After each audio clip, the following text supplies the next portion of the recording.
Hey, Sean, welcome to Keep What You Earn. Shannon, thanks so much for having me. Looking forward to our conversation. Same. Would you mind just introducing yourself real quick to those listening? Yeah, my name's Sean Mullaney. I'm based in Los Angeles, California. I'm a financial planner and I do some personal finance content creation. You can find my blog, fitaxguide.com. Awesome. So who do you typically work with, and what are the biggest struggles that they have when they come see you? Yeah, so what I work with are usually married couples where we either have two W-2 jobs or one of the persons has self-employment income. And especially on the West Coast, you're going to have a lot of tech employees, but certainly not exclusively. And then there are a lot of folks who have their own businesses or side hustles. And so planning for retirement and what are all these tax rules and retirement accounts. And, folks have a lot of confusion and misunderstanding around those. So a lot of the advice I do is around optimizing for each particular situation around tax planning and retirement planning. Perfect. How did you get into this field? We always say that nobody was born going, I can't wait to be an accountant when I grow up or be a financial planner. How did you develop a passion for this subject and your expertise? So I myself am a CPA, and in high school I took an accounting course, really liked it, and my guidance counselor said, "Well, accounting is the language of business, and you're always going to be in pretty good shape in terms of jobs if you have an accounting background." So I became an accounting major and did a career in corporate tax first. I'm a career changer. And so I have Big Four accounting. I did a spell through the IRS Office of Chief Counsel. But I always had the itch around personal finance. I read The Millionaire Next Door in college. I used to watch Susie Orman's show on Saturday nights. I would read the Wall Street Journal Weekend Investor. But, I was established in this corporate tax career. And, it's a big transition when you have a good W-2 paycheck to change careers. But eventually the itch got such that I had to scratch it. So in 2019, I got my firm up and running. And so I've been doing personal finance and financial planning since 2019. Fantastic. I love it. I love a good accountant origin story because I'm just always wondering how people came upon the profession or how they developed a passion for it. And I think you're spot on with, it can make a huge impact when you're in personal finance and you can actually see the fruits of your labor and people's real wealth and their life experience. So that's awesome. But we want to talk today about retirement funds, retirement accounts, and talk about how business owners can take advantage of this, because I think that there's so many myths and misconceptions around what retirement looks like for a business owner that might be different than an employee and what options are available. So today I want to talk about, let's just go through a basic overview of the core vehicles that people can use, and let's define them as we go into our conversation so nobody gets left behind. Yeah, that's great, Shannon. So I like to break it down, not with the IRS language or the Internal Revenue Code language, but home versus work. Okay.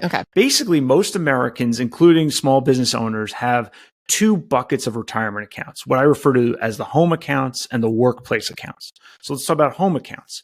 Those take the form of what's called an IRA, an individual retirement account, individual retirement arrangement. Just call it an IRA. All right. And there's two flavors of that. There's chocolate and vanilla, right? So when we say two flavors, there's a traditional IRA. That's the IRA that's been around since the mid 70s. And when we say traditional, that's just a fancy term for we take a deduction when we contribute to it. And that was the original notion. Well, to get people to save for retirement, we got to give them tax deductions.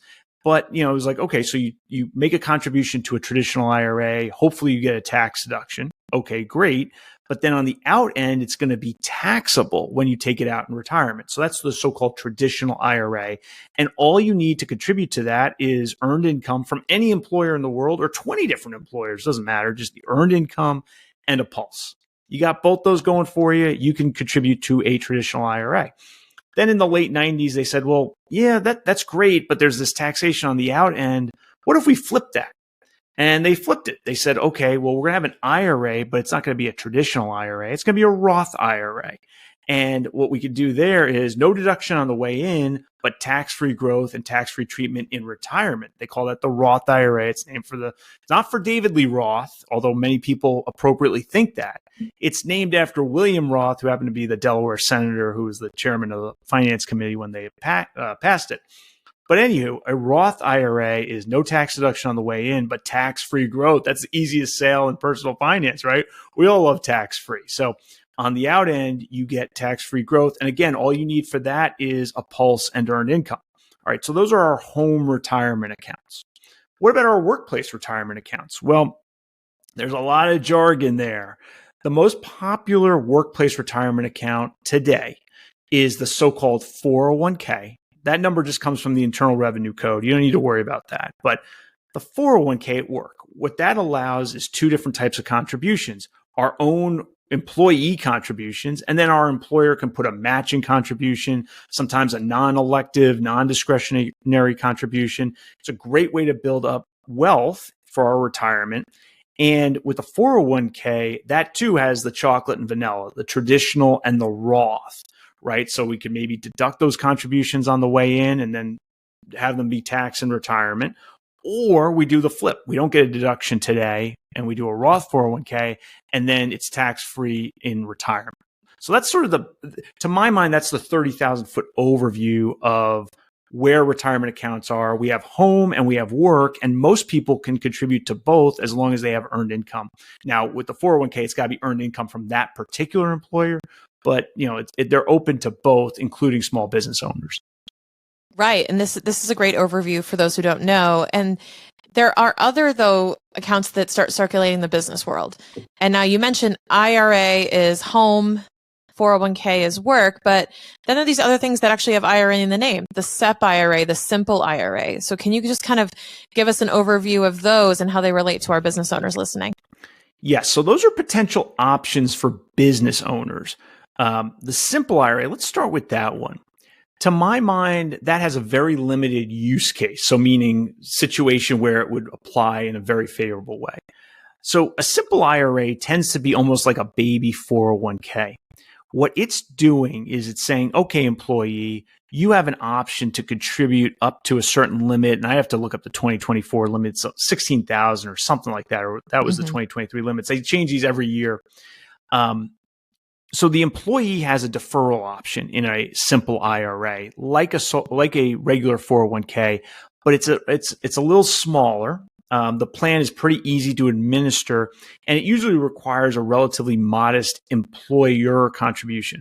So the use case I like on the simple IRA is we're a really small firm or business, and we have 5 employees, 6 employees, and we want to give folks an option for some tax planning for their retirement, for their future.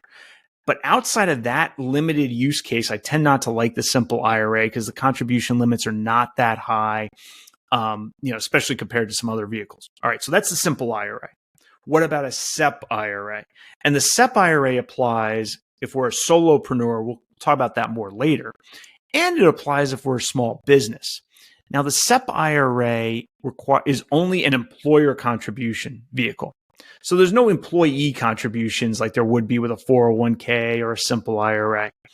And the SEP has been, especially for solopreneurs, has been very popular in the past. I think today there's a better option. It's useful if you have a small business and you have employees that you really want to reward and keep around.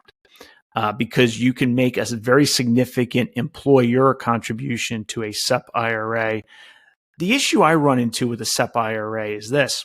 Say the business owner wants to make a big SEP IRA contribution for themselves. Well, great, but it comes at the price of having to make a large employer contribution for the other employees.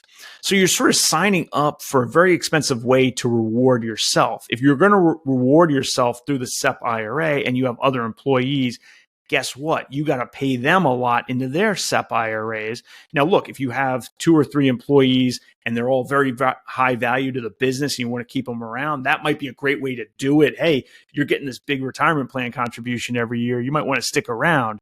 But if it's, hey, no, I have employees that are more interchangeable, they're just not as vital to the future of the business, well, now the SEP became an expensive way to pay yourself.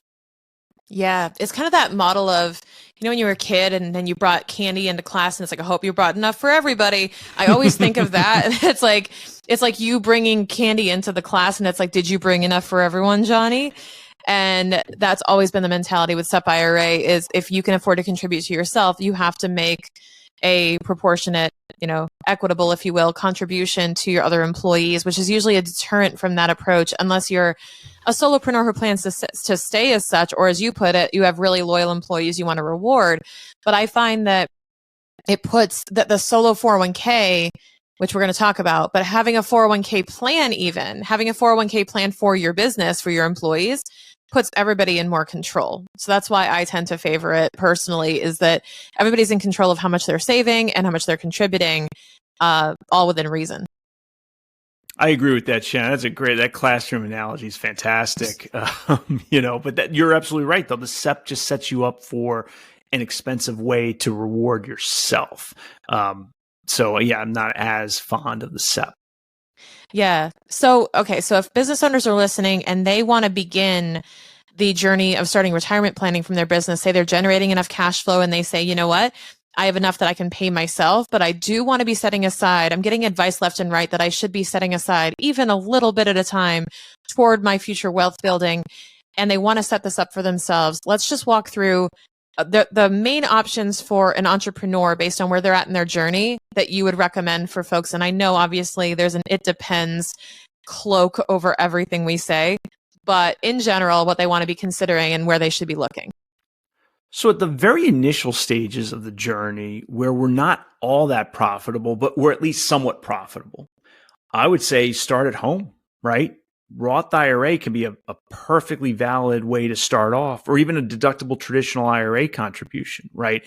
And the limits are relatively modest, right? For 2024, we're looking at a $7,000 limit, and it's shared between traditional and Roth.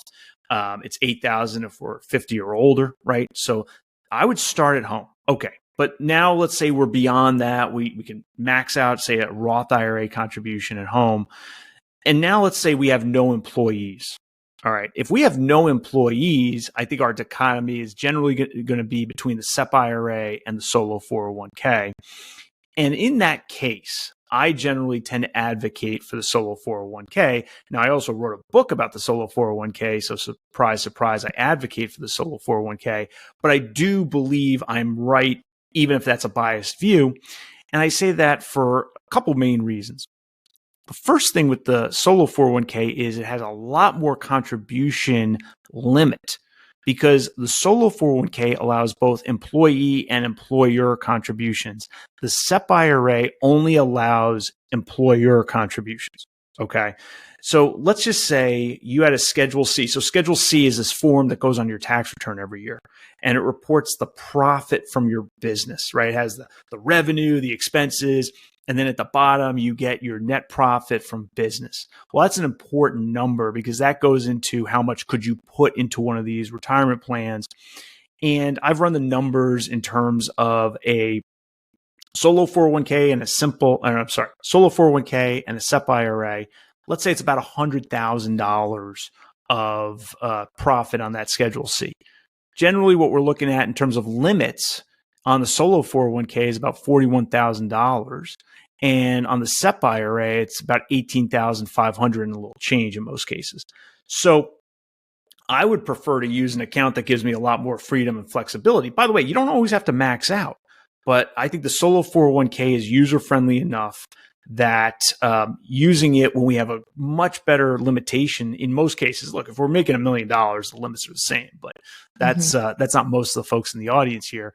I think the solo just makes a lot more sense for a lot of those folks where, hey, you know what, we're making a modest amount, but we would like to make a lot of contributions, get some big tax deductions, build up our retirement savings. I think the solo tends to be better than the SEP because of that limitation issue I've raised. Yeah. And also, I always say when you start adding a little bit of infrastructure into your business, you enter into this layer of, okay, I'm ready to save for retirement, even if you don't have employees. I always say you want to build the infrastructure around the business you will have, not the business you currently have.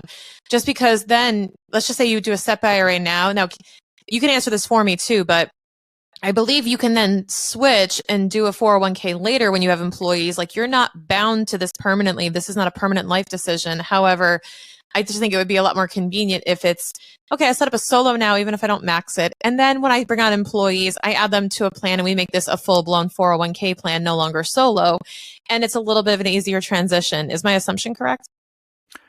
Shannon, you're generally right. So I'll make a couple points on that. One is once we have a certain level of employee in terms of how many hours they work, we may not be eligible to have the solo 401k anymore, and we may have to transition it to a full-fledged 401k. And that comes with risks, and that comes with more compliance, right? So that's not lightly done. But that is something to at least be considering. Depends on our situation. The second thing is, some in the audience might have thought, oh, I got an idea. I'll do a solo 401k and a SEP IRA to get more limit and put more money in. It doesn't work that way, right? The solo 401k and the SEP IRA actually share a limit. So in theory, you could have both, right? There's actually nothing against that. But a dollar put into the SEP is a dollar that can't be put into the solo on the employer side and vice versa. So we generally don't want to have two retirement programs if we can avoid it. But yeah, so I think what you're saying, Shannon, makes a lot of sense. The other thing too is, you might be saying, well, I couldn't max out a solo 401k today. Why should I open it? What you're talking about, Shannon. Well, maybe next year you can. And by the way, they're flexible, right? Not every solo 401k in the world needs to be maxed out. And maybe one year the cash flow is just fantastic, so you max out. And then the next year you took more vacation, one of your big clients had a downturn, whatever it might be. Hey, we don't max it out this year. And then the following year we max it out again, right? So we can be flexible with these solo 401ks. Yeah. And I want to go a little bit more advanced here and talk about, well, if we're making these decisions today on what we want to set up, what it's signing us up for in the future too.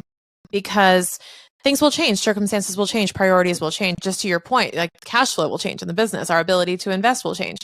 But we mentioned something before we hit record too that I wanted to unpack a little bit, which is there's this thing called the backdoor Roth, which we're going to talk about in the next episode. But do one of these vehicles limit your ability to take advantage of that and to kind of what I'll call, quote unquote, change your mind down the road in terms of how you want to invest?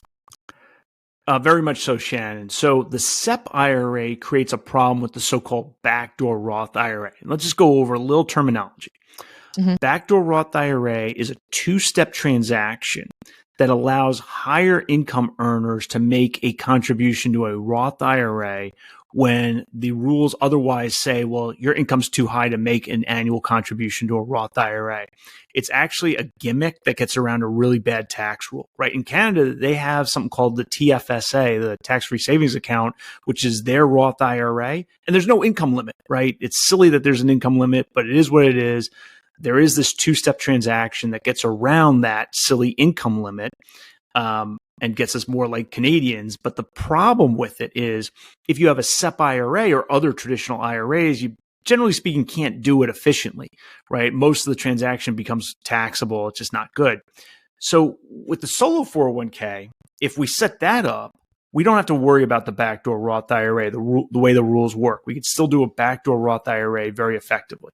But if we have a SEP IRA, our balance in the SEP IRA basically serves as a blocker from doing an efficient backdoor Roth IRA. So this is a second reason I'm very much fond of the solo 401k instead of a SEP IRA. We're not setting ourselves up to not be able to do the backdoor Roth. Yeah, overall, I just find the solo has less limitations around it. Even if you don't take advantage of pushing those boundaries, you're still be able to play in a bigger sandbox here. And it enables you to adapt and change a little bit as your business grows. Because I think that what you may realize as you become a more mature business owner is that you need different things, or that you're going to be able to save more. And I put this small ceiling. I built my house with such a short ceiling, not knowing I was going to grow bigger. And not realizing that you need that. And I think that's a key thing is there's nothing wrong with having ceilings too high for your head, but there is something wrong when it's too short. And that's exactly what you want to plan for. As we wrap up this topic, Sean, I want to hear from you on sort of the, how would I put this? The investing approach to it too, because I think that people honestly forget, and there's no shame in this whatsoever, that the first step is opening the account. The second step is funding the account. And there's a third step, which is actually putting your money into actual investments, right? So can we just talk for a bit about the background on how this actually makes money and saves for retirement at a very fundamental level? Absolutely. And by the way, I'm not here to give investment advice to any particular individual in the audience, but I am here to give educational knowledge and commentary and opinions, right? So, one of the nice things about the solo 401k world today is you have a lot of financial institutions, the large discount brokerages, pretty much any brand name in the financial world offers a solo 401k. And I think they view it as sort of a marketing leader. Well, these folks will eventually have significant assets and we want them as clients. So the fees around what they call pre-approved solo 401ks tend to be very low, sometimes even non-existent other than the mutual fund fees. So then let's think about, well, what sits well inside a solo 401k? I've made the argument in my book that financial assets, mutual funds, ETFs, stocks, bonds tend to sit very well inside a solo 401k. And the world tends to be your oyster now in terms of investment selection for solo 401ks, large diversified mutual funds, low fees, that sort of thing. Now, some folks say, well, you know what I could do with a solo 401k? I could invest in unique assets, rental real estate, cryptocurrency, those sorts of things. And I tend not to like that for several reasons. One, you have a business. That's a big part of your balance sheet. So you're undiversified in terms of your own business. Nothing, I'm a solopreneur too, right? I'm undiversified on that side of my balance sheet. So why are we going to be undiversified in terms of our retirement accounts? Right? We ought to be using our retirement accounts, generally speaking, if we're a solopreneur, to diversify our own balance sheet so that we have exposure to a lot of different industries and different parts of the economy, different revenue streams versus getting undiversified, not only in our business, but now in our retirement account. And then two, from a strategic perspective, things like rental real estate and crypto tend to not do so well in the solo 401k. They tend to do better just in your own name.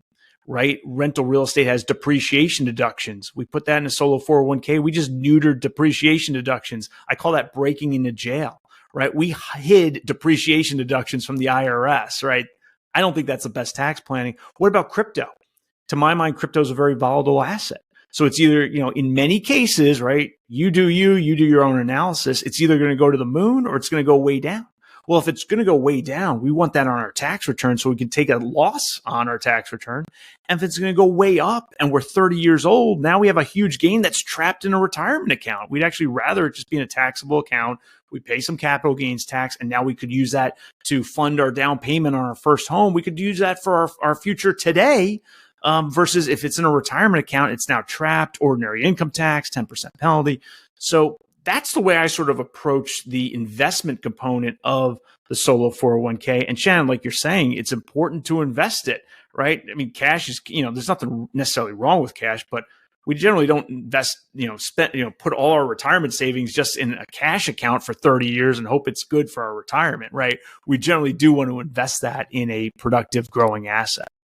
Yeah, but I think that there's a misconception that putting it in a 401k is that the 401k is going to make money and that's it. That they don't have to get involved in actually choosing investments and selecting that. I think there's this misconception that the step is, I put my money in the 401k and then they walk away. And because they think the 401k is a machine that already knows what cogs to pull and everything to make you money. And again, if you think that, not a problem, but I'm here to tell you that you're going to be really disappointed in a few decades when you open this up and you realize that, not to mention with inflation, that you're really not going to have that much money left in the account. The returns are only there if you make the money work for you and actually invest it. Well, and so whenever we say a term like a 401k or a Roth IRA or traditional IRA or solo 401k, SEP IRA, that's just a wrapper, right? That is not an investment, right? It's a wrapper that investments sit in. What is an investment? A mutual fund, right? An ETF, a stock, a bond. Now, it could be rental real estate. It could be crypto. Typically, our investments have, at least most of them in terms of retirement accounts, have what's called a ticker symbol, right?